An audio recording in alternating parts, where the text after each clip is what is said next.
So, Keeve, you noticed something, which is we've been receiving and not using some really fun different jingles for the pod. Oh, yeah. Well, Greg Chun, who makes all our little jingles, sent me a few, and I was delighted.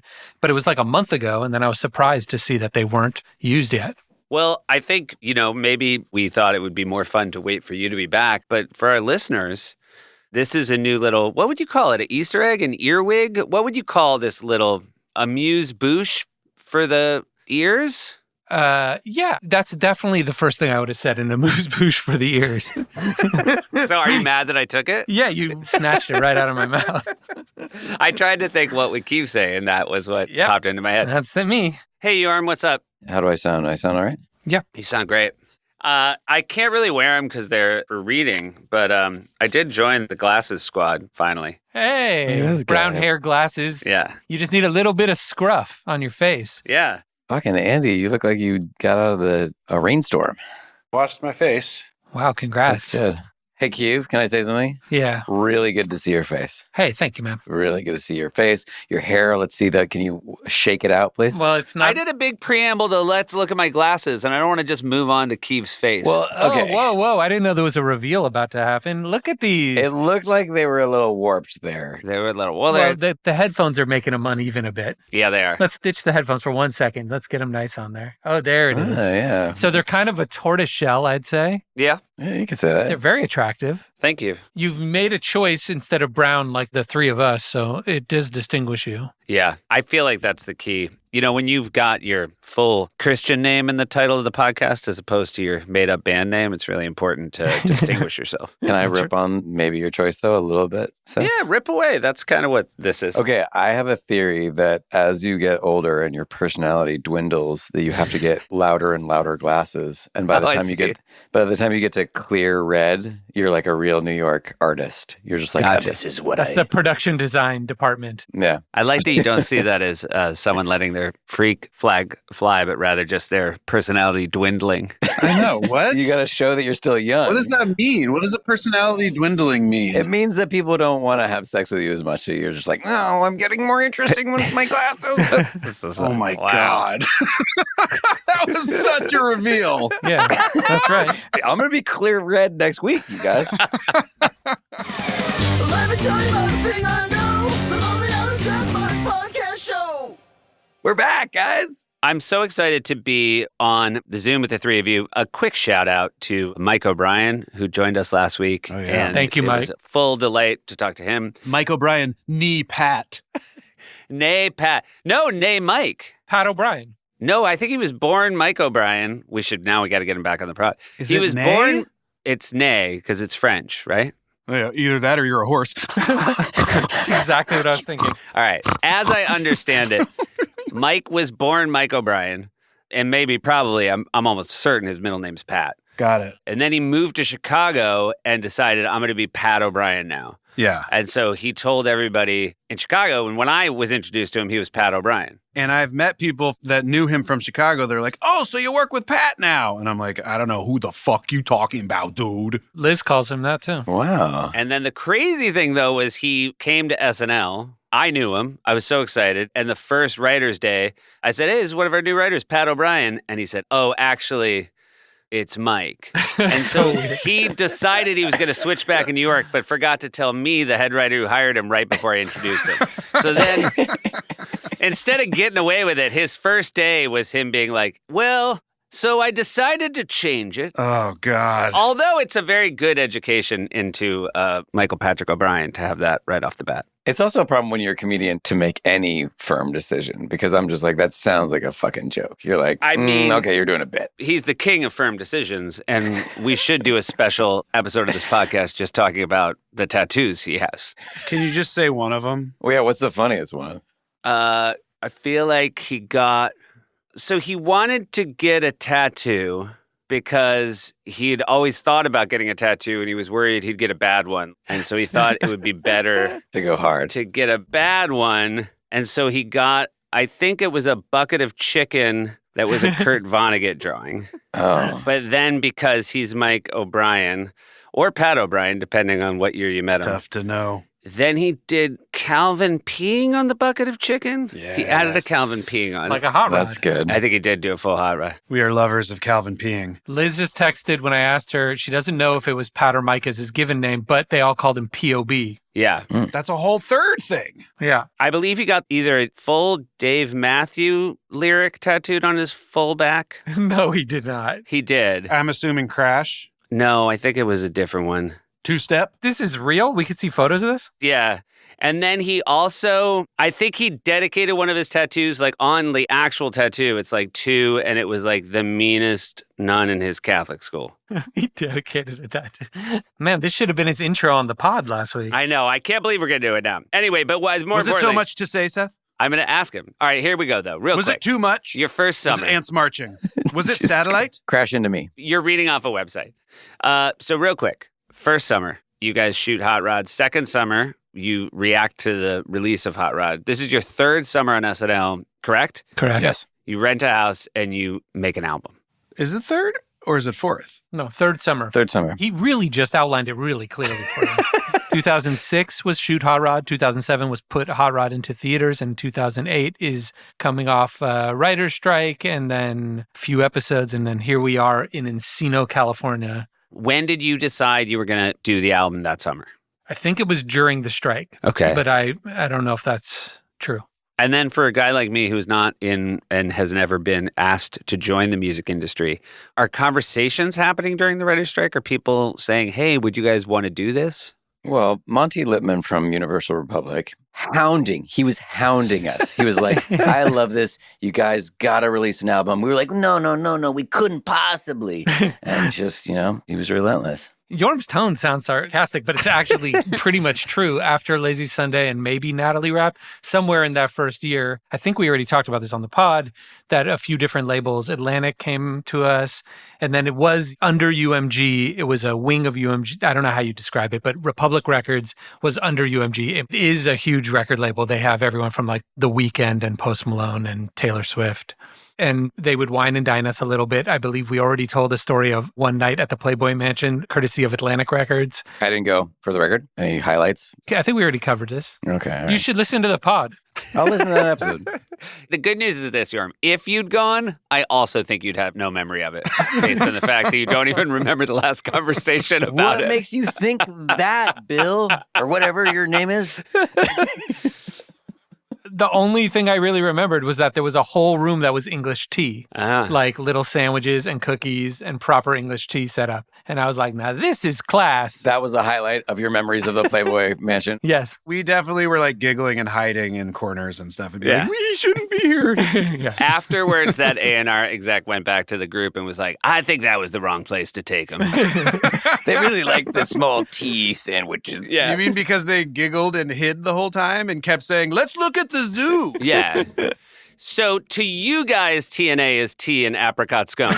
That's right. The tea is actual tea. The tea is actual tea. You were so disappointed. You were like, TNA, I don't know what the A is, but I do love a warm cup of English breakfast.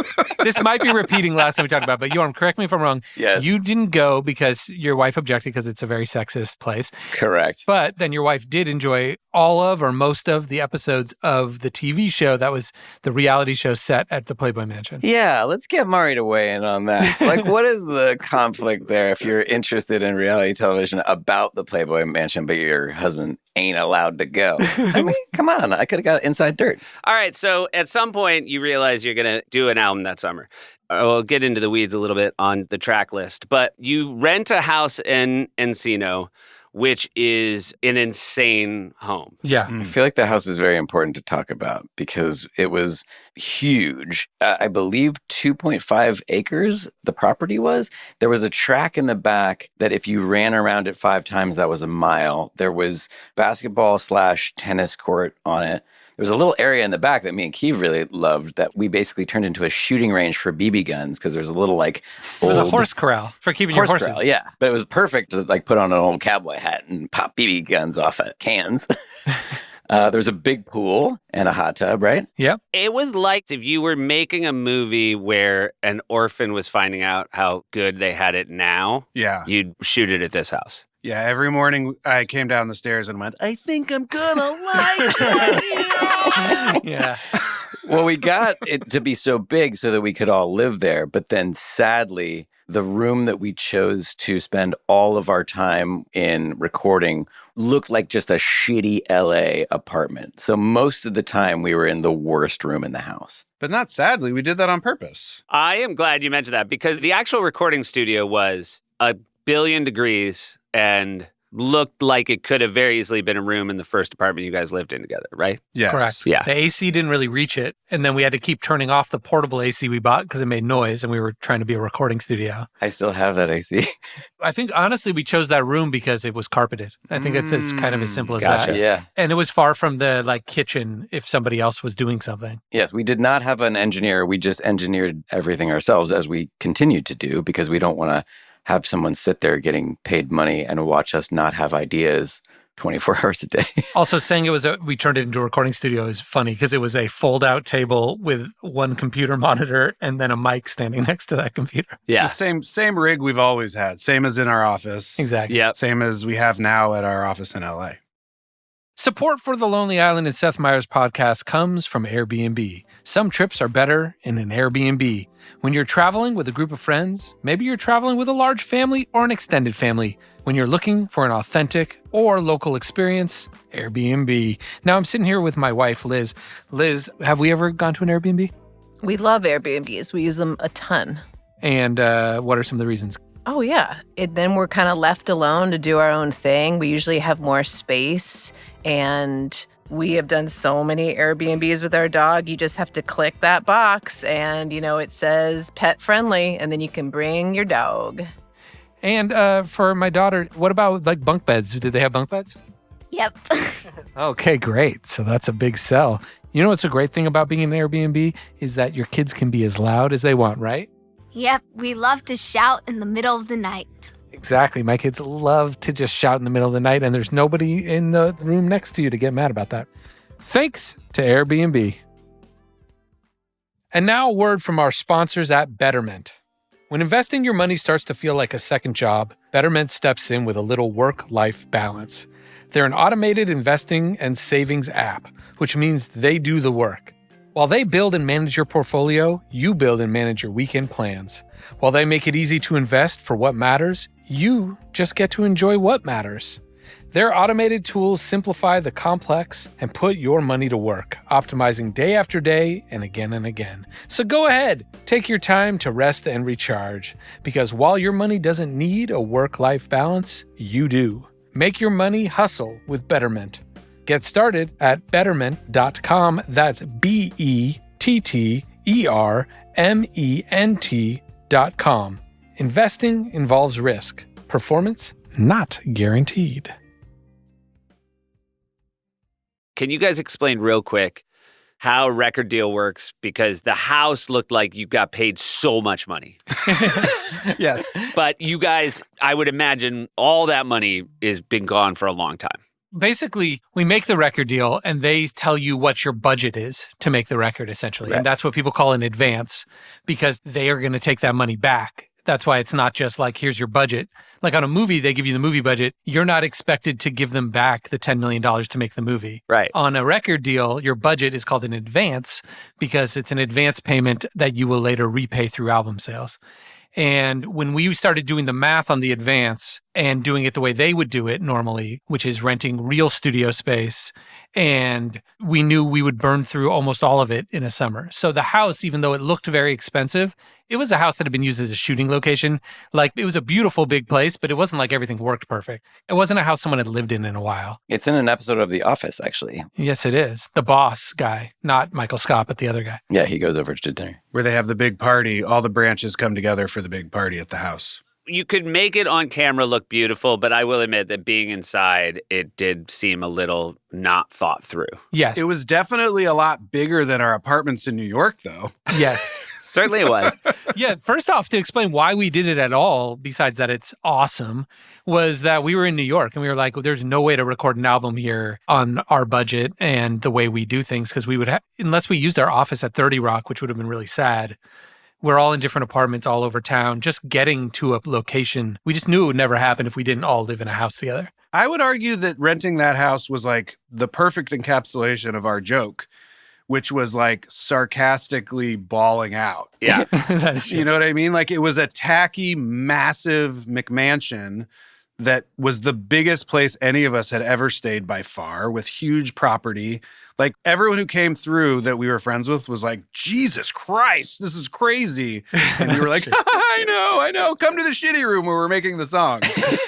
Like it was hilarious and fun to us. We were definitely like, let's do a crazy dumb thing, because when are we ever going to get to do this again? I think it was part of making the label deal, was us thinking like, oh, if it gives us a summer in LA in a big house, it's worth it to make the deal. Mm-hmm. I only reference movies that everyone has seen because this is a populist podcast. I would say if the kid from Honora had a house in LA, it would be this house. Haven't seen it. What? Yeah. I haven't either. Haven't seen it. That was kind of the irony of my setup, guys. Yeah. The assumption that no one... I was going to let it lie. I was going to yes and be like, oh, yeah, everybody's getting that. Anyways. Well, let me just say real quick, don't sleep on Honora, which is maybe one of my favorite movies of the year. So I'm excited to see all of them. You know what I've seen? What? I saw Dune 2. Dune 2? I saw Dune 2. Dune 2. You saw Dune 2. You like Dune 2? Yeah. I checked out Dune 2. I like it. Dune 2 came out a while back. Yeah, that's why I've seen it. Okay. We watched, not together, but Challengers. Challengers, I'll tell you right now, I think Challengers might be my favorite movie of the year. There you It's go. very fun. But shut out by the Oskies. Shut out. I don't understand. I liked Night Bitch, but, Yeah, Night Bitch is great. I sat with Night Bitch's own Amy Adams at the Globes. Oh, nice. Do you think when she walks down the street now, people go, hey, Night Bitch! There she goes! Night Bitch, sign my glossy, Night Bitch! Seth, did you have fun at the Globes? I did, but hold on, I have a real good tag to this bit. Do you think when she tucks her kids in, they go, Night Bitch? Oh, yeah, comma. Did I have a fun time at the Globes? I had a wonderful time at the Globes. Thanks for asking. I sat next to the producer of Andy's movie, Lee, who was lovely. Yep, Kate Solomon. I had a lot of nice people at my table. Sat next to Ali Wong, who is lovely, and I was with a high school friend of hers who was a delight. And then Kirsten Dunst and Jesse Plemons, who kind of might be my favorite showbiz couple. Wow. Just on vibes and the work Wow. and the hang. That's a good table. Speaking to 3 showbiz couple members right now. Yeah. But I feel like you guys, I kind of, could never pick one of you because it would offend the other two. I see. I thought you were going to say we don't count because in your eyes, we're not real human beings. Kind of. We're just fucking dollar signs floating in a Zoom. Podcast dollar signs.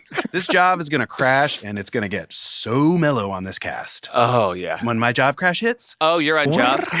Oh, sorry. Was it not clear that I'm fully on job right now? Wait, did I tell you guys I don't do job now? Oh, my God. What are you doing? It's a company called Clever that I believe. Who's the guy who wrote Spare? Will you please try not to plug a product that's not one of our sponsors? Prince Harry, his wife. Yeah. She's involved in that. Nobody knows her name. She's famously Clever. unknown. It's a matcha thing. Durham ever plugged in. The guy who wrote Spare, who's royal. Yeah. His wife has this Wait, company called. the way you get into Prince Harry is the guy who wrote Spare? The guy who wrote Spare, and his wife, the lady from TBS. You know Suits and Spare. Don't cover your face, Andy. Just accept what's going on. You're from Mars. And you're from Venus. I know that book too. I love you. I love you so much. No one on earth has ever said those sentences. This is the worst advertisement for quitting coffee. I quit coffee, and I feel a lot sharper mentally. You know Spare? I still don't even know what the connection is. Did he quit in the book, or did he put out like a mushroom mud tea that you're drinking? She has a company called Clever, and they send you matcha, and it's working great because I'm sharp as a tack. I also just want to point out, this is like the 5th time you've said you quit job, and then we see you and you're drinking Or denied it later when we say, you quit, and he goes, I've never quit. I did have some job yesterday. Also, by the way, it's still caffeine. It doesn't make any difference. Matcha has just as much caffeine as job, doesn't it? I don't know, Keith. I think it goes through you I different. think matcha has more caffeine than According to the lady. What lady? Who's married to the prince guy. Oh, fuck. All right. So the reason I said, it does feel like what a rich kid would think a cool house is. Like he would have his friends over and be like, come, look at the stables. Yes. Yeah. I went there once, and I feel like I got the tour you gave everybody where it's sort of, ended as you walked way in the back and it was like the stables and you'd show off the track. And I kind of got the sense you were only back there for the purposes of saying, and look at this. Yes, although it turned out to be a great location for the entire We Like Sports video. Well, that I was going to get there. We Like Sports is one of the tracks on this album. It is also a YouTube video. You guys want to guess how many views We Like Sports has? 20 million? 25 maybe? 32 million. That's a lot for what it is. That's a lot for what it is. It is a delight. And it is, while we're talking about this house, it is a really good representation of what this house was. Yes, it is a full uses tour. all the parts. We used every part of the buffalo. Because when you're standing in front of the TV, I think that is the best version of what that house. That tells you everything about the house. It's like a big TV in a room with kind of a shitty couch. That's right. Like the kitchen was beautiful. Like the house had the capacity. It did sell at a certain point, I think. And if somebody lived there and made it what they want to make it, it would be gorgeous. But it just had been a rental for too long. I did want us to make it like our lab cabin, California, shout out Farside ref, like a Lonely Island compound would have been kind of cool. But none of us would ever go there. It would have cost so much to renovate it too, because it is so big. Yeah. I have an update via text. Okay. The first tattoo Michael Bryan got was a bucket of chicken from the Kurt Vonnegut book, Breakfast of Champions. And the lyric is, "Into your heart, I'll beat again," Dave Matthews Band. Wow. And what song is that from? I don't know. Oh my God, if it's from one of the ones they said, I'm about to ream you, Seth. I don't want Say the line again. Into your heart, I'll beat again. It's from Crash Into Me. Great. Oh, First wow. guess. First guess. Yeah. God damn you, Seth. Damn you to hellfire. Guys. Yes. Yeah, sorry. We give ourselves 3 months to make this album, by the way. You have 3 months to make this album, and I want to talk real quick about the fact that you go into it on the track listing. There are 3 songs that you have recorded for SNL already. Natalie's Rap, Lazy Sunday, Dick in a Box. That felt good knowing we were going into it with 3 things already done, I will say. There are 6, by my count, that go on to be digital shorts, so I don't want to talk about them too much now. Fair? Yeah, because fair. we will do an app on each one, right? Yes. You can mention them, but I'm going to mention the 6, but just to give people a sense of what the weight of this album is. Jizz in My Pants, I'm on a Boat, Boombox Like a Boss, Ross Trent, Space Olympics. Those are the 6 that you will record for this album that will eventually be digital shorts. Now, this is a different process than the way you guys have to work on SNL, where you're under the gun week in and week out. But what was the process? Did it feel completely different than when you were writing songs for SNL, or was it ultimately the same? It was just way more relaxed. Right. Way more pleasant. Much more pleasant.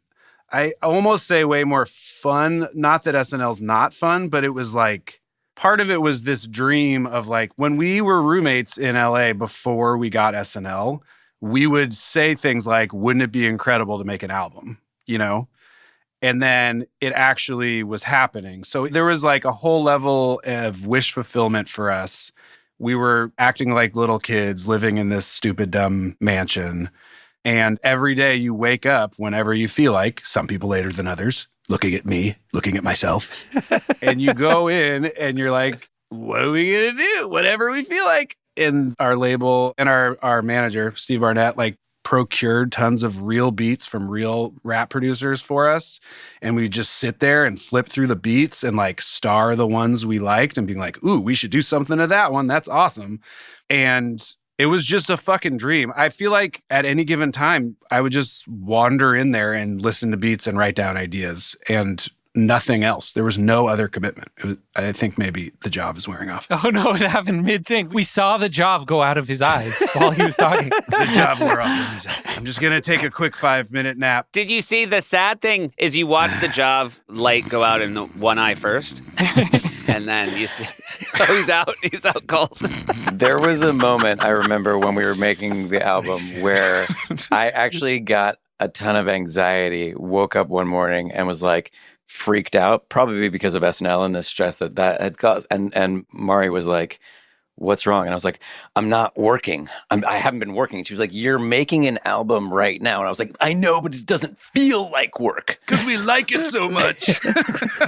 You can't like work. Well, and again, when I say 9 to 5, this is judgment-free zone. I think that's noon to 8 for you Andy. If that, yeah. But you had people over as well. At night, you could socialize in a way that you can at SNL. Yes. Because you feel that giant ticking clock. That was the best part. We had so many fun parties and invited so many people over to swim in the pool. And But we would also work till 2 a.m. a lot, but it was still, you're like, just the freedom to know that if the thing you're working on sucks, you'll just throw it away and no one will know. Yes. And that just feels so good. Right. There were moments all the time where we'd go, all right, I think I'm done thinking about that and I'm sleepy and I'm going to stop. And the difference between that and how it is at SNL is the whole difference. That was it. Yeah. Yeah. We would do a song where we started it and then just ran out of steam and then came back to it weeks later, months later. Yep. And we'd go like, oh, you know what? There was something to that. What if we try to fix that? then just head to the Target and buy pool toys, Or we went to the Kmart a lot and we bought a lot of pool toys at Kmart. Kmart's where we did the entire We Like Sports video. It was just a gold mine of amazing t-shirts. Support comes from HomeChef. Okay, so HomeChef is that meal kit that we get. It's really great. And it's like all those little bags come and we cut up all the vegetables and then we cook all the stuff. And even though we don't even know what we're doing, we're able to kind of do it. Well, it makes it really easy for when you're learning how to first cook meals. I like that a lot. Home Chef delivers fresh ingredients and chef-designed recipes conveniently to your doorstep to simplify your cooking experience. Now, we've made some of these meal kits, and it did teach me how to cook a little bit. Which was your favorite? What was the favorite meal you had? I really liked making the spaghetti and meatballs. Home Chef has over 30 options a week and serves a variety of dietary needs. And when meal planning ends up on the back burner, check out Home Chef's new 5-ingredient meals that simplify prep with super easy recipe steps using just 5 fresh, pre-portioned ingredients. Name 5 ingredients. Any 5 ingredients. Go. Pasta, salt, pepper, basil, crushed tomatoes. For a limited time, Home Chef is offering our listeners 18 free meals plus free dessert for life and, of course, free shipping on your first box. Go to homechef.com/island. That's homechef.com/island for 18 free meals and free dessert for life. Yum. Homechef.com/island. Must be an active subscriber to receive free dessert. We were texting last night about whether or not, and I have ruled in favor that it is not name droppy to say the friends of ours that visited you guys that summer because you would have parties. And it was a real snapshot of the sort of late aughts comedy scene. Yeah. Oh, yeah. It was so fun. And people would come through and they'd bring friends because it was like, hey, you want to go to this big-ass mansion where those dudes from SNL are making an album of those dumb songs? And people would be like, yeah, what the fuck? It's the summer. Let's go. So people would roll through and we'd be like, whoa. Yeah. And, these people, obviously collaborate with friends of ours now, but, Yes. Rudd, Hader, Danny McBride, Tim and Eric, you were saying Janine Garofalo, Danger Mouse. Flight of the Conchords guys, right? Yeah, Concords came through. I remember sitting with Jermaine and Brett and them listening to our songs and being like, wow. You guys really just go straight at the joke. Yeah. For us, we kind of walk around it for a while. I remember it too. It was Jermaine. We played them Jizz in My Pants and he was like, there's no dancing around the joke. You just really say it and then just say it a lot. And we were like, yeah, that's the difference, I guess, between our songs. Right. So funny. But he said it lovingly, we were laughing about it. Yeah. There was a day when Tim and Eric and Brett and Jermaine came by with Kreisel, who later on we got hired at SNL as a director, who Right. then went on to co-create Portlandia with Fred and Carrie. But they came to shoot a sketch on our tennis court for Tim and Eric's show. But do you remember how that happened?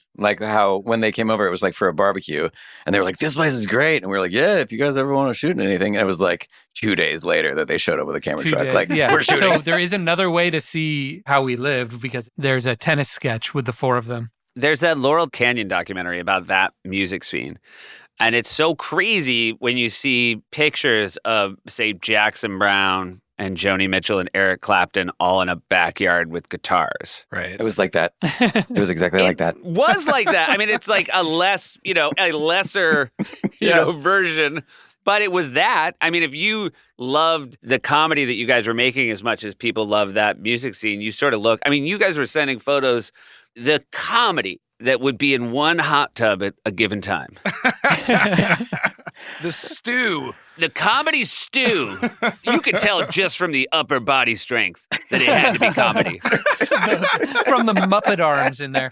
There was so many Muppets. It was just like noodle. It looked like noodle soup. It was just arms. Just pool noodles. Oh, this is a seg into noodles in the pot, isn't it, Seth? Oh, We had such a good time. We did, just to jump forward, 2 years later, when we get to Turtleneck and Chain, we were like, could we rent the same house? And we did. Yeah. We went back 2 years later and repeated the summer and had just as good a time.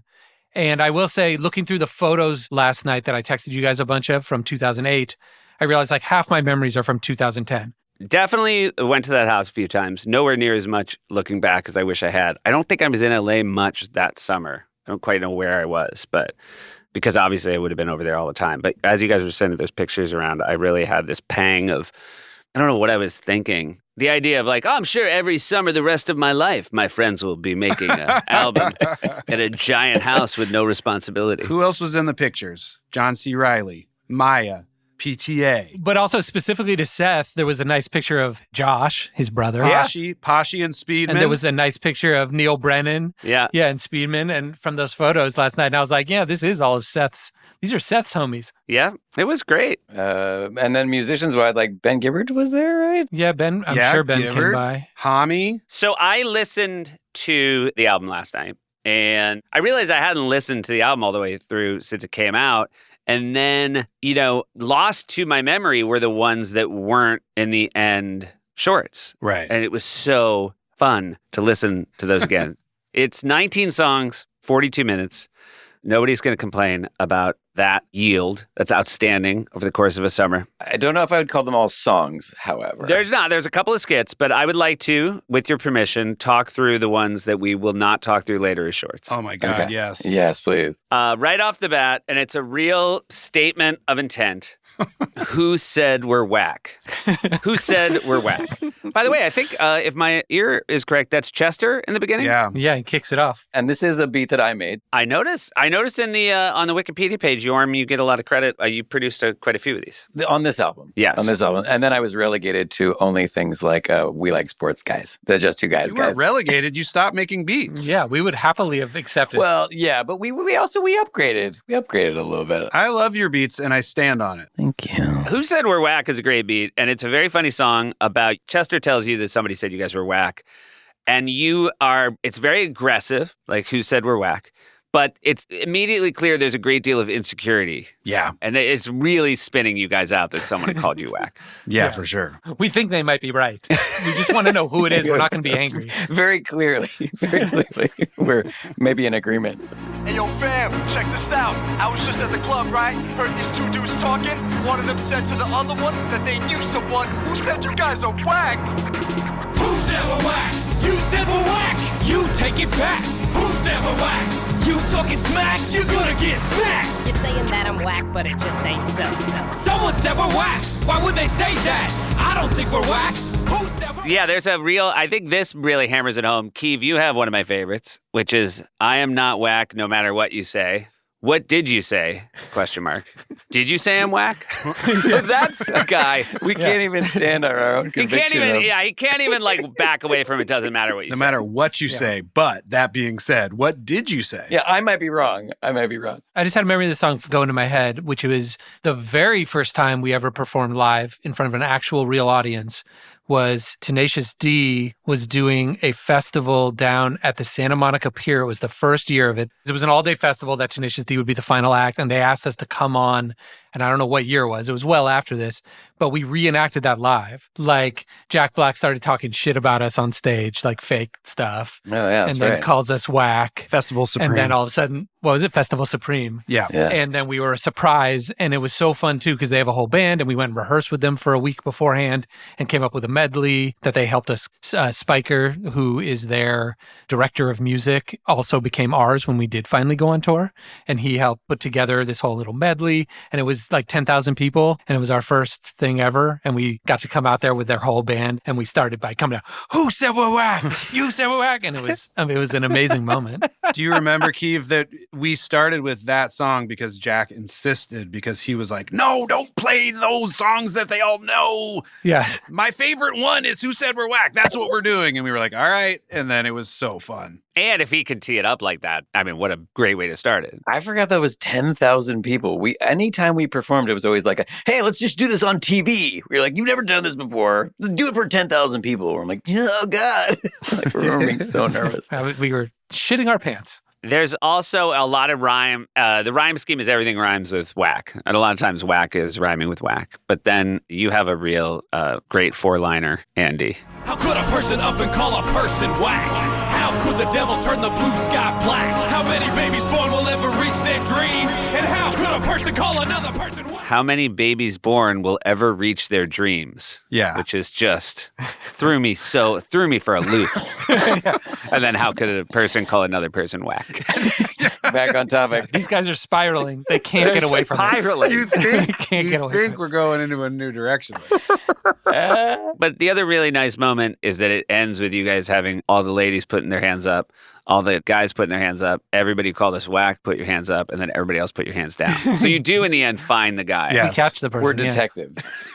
I feel like this was also one of the first songs we wrote when we got out there. Yeah. I do believe that's the case. I think so. Possibly the first. Yeah. I mean, I understand it does not, it was never going to be an SNL short. No. Way too much, the three of you. Mm-hmm. Yeah. Especially at that time.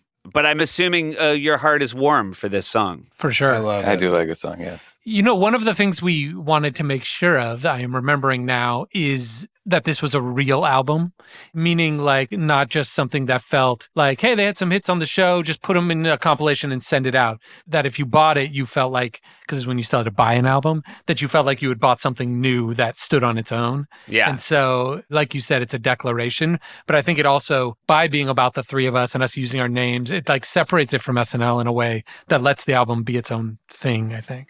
The next thing is just fantastic. Santana DVX. That's the second song on the album? It's the second song of the album. Now, I feel like if the first is a parody of what one of these albums is going to be, the sort of aggressive statement of intent, this is now, you're letting the comedy fans know, like, also, we're going to get super granular and weird. Yeah.